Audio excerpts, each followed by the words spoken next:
હવે એક પણ ભ્રષ્ટાચારીને છોડવાના નથી।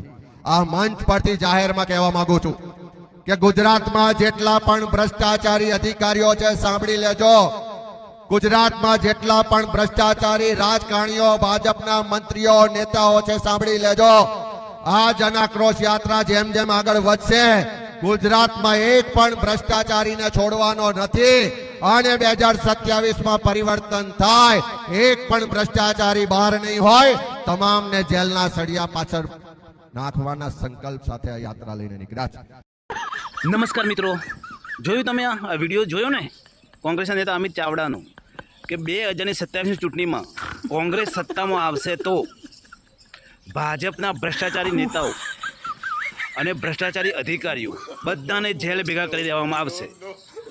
તો ભાઈ જે ભાજપના ભ્રષ્ટાચારી નેતા હોય અને જે અધિકારીઓ હોય ભ્રષ્ટાચારી, એ બધા ચેતી જજો અને ભ્રષ્ટાચાર કરતા હોય તો બંધ કરી દેજો, નહીં તો 2027 ચૂંટણીમાં તમે જેલમાં હશો।